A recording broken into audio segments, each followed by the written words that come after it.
The U.S. Supreme Court certainly has given us a mixed bag of rulings since the overturning of Roe v. Wade.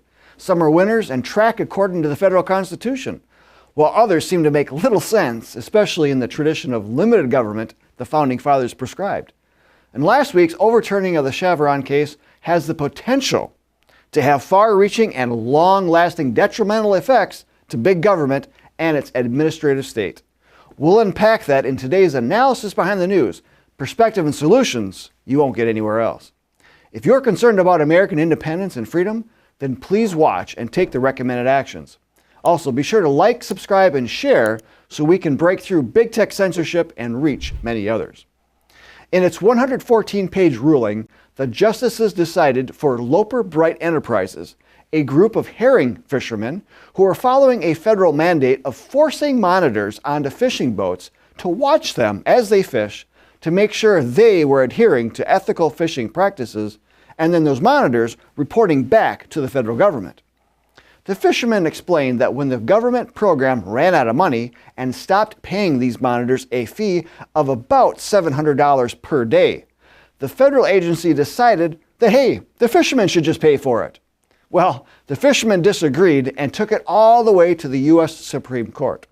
When we dig into any of these rulings, many times we are so disappointed in the convoluted judicial gymnastics these justices engage in.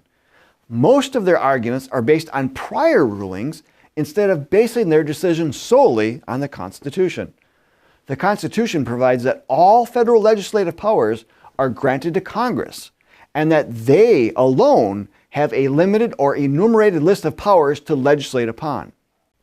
If it doesn't fall within this list as found in Article 1, Section 8, then the courts should automatically find that the legislation is unconstitutional and null and void.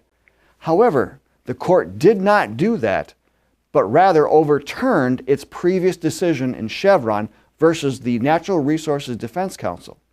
For 40 years, that decision guided federal agencies to interpret vague federal legislation instead of Congress clarifying or the court system to interpret. According to SCOTUS blog, the Chevron decision was cited in more than 18,000 cases, so its overturn is likely to be far-reaching. They also offered this summary. In a major ruling, the Supreme Court on Friday cut back sharply on the power of federal agencies to interpret the laws they administer and ruled that courts should rely on their own interpretation of ambiguous laws. The decision will likely have far-reaching effects across the country, from environmental regulation to healthcare costs. Well, we wonder which victims of federal agency overreach will be the next in line to sue. In reviewing the fishermen's case, we are reminded of the list of grievances the Founding Fathers listed in the Declaration of Independence exactly 248 years ago this very week.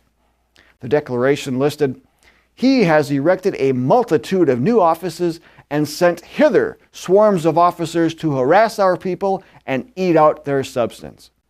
Can you picture being micromanaged by government by having someone watch you work to make sure you're following a certain protocol?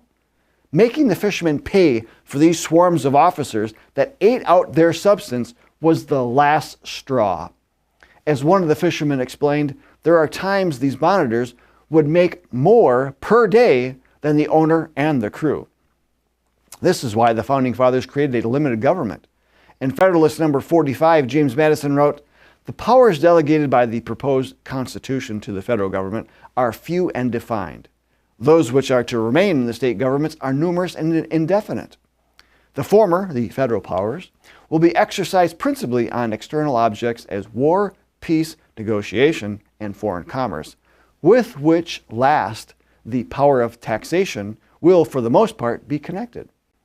Nowhere in the enumerated powers of Article 1, Section 8 of the Constitution will you find authority to regulate fishing.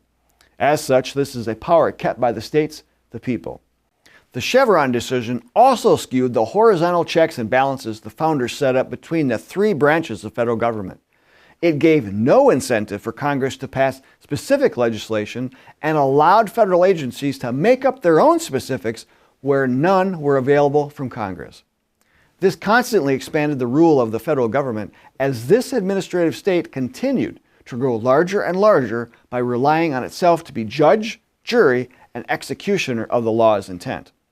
While the overruling of Chevron is a good thing, the Supreme Court based its decision on a technicality, specifically the Administrative Procedure Act of 1946, and not the proper role of government as practiced under the Constitution. As Justice Clarence Thomas pointed out, I write specifically to underscore a more fundamental problem. Chevron deference also violates our Constitution's separation of powers. Chevron was thus a fundamental disruption of our separation of powers. It improperly strips courts of judicial power by simultaneously increasing the power of executive agencies. By overruling Chevron, we restore this aspect of our separation of powers. To safeguard individual liberty, structure is everything. Although the court finally ends our 40-year misadventure with Chevron deference, its more profound problems should not be overlooked. Regardless of what a statute says, the type of deference required by Chevron violates the Constitution. As Gun Owners of America posted, judges use this now overruled Chevron deference to defer to ATF gun control and rule against the Second Amendment.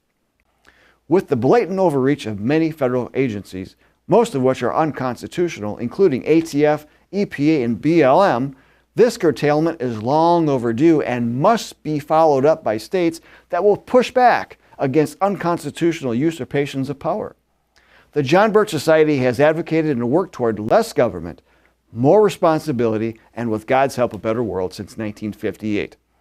Our vision of less government is based on the Declaration of Independence, which mentions that governments are instituted to protect God-given rights. Again, the federal Constitution spells out the powers given to the federal government by the states. If Congress legislates on anything that is not on that list, it should be viewed as a usurpation of that power by Congress from the states. According to the founders, the states then have a duty to interpose and nullify the usurpation. In the fisherman case, the New Jersey state legislature should have stepped forward and told the federal agency in Congress that it is nullifying the legislation, thus protecting New Jersey's constituents and New Jersey's constitutional powers. The longer the states stay silent and the more states rely on the federal courts for action, the more power that gets usurped from the states and the people. This is a major reason why the federal government is as big and corrupt as it is.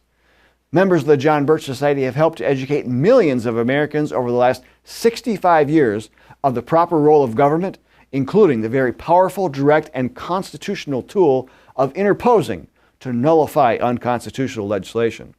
If your local, county, and state legislators are not practicing this, it's time they start.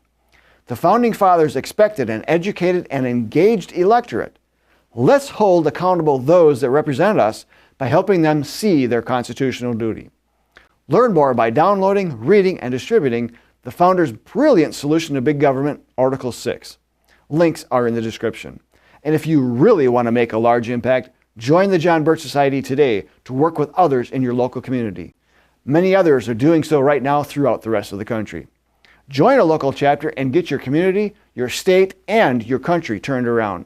Let's build on this win from the U.S. Supreme Court. I'm Bill Hahn for the John Birch Society. Until next time, learn more and take action.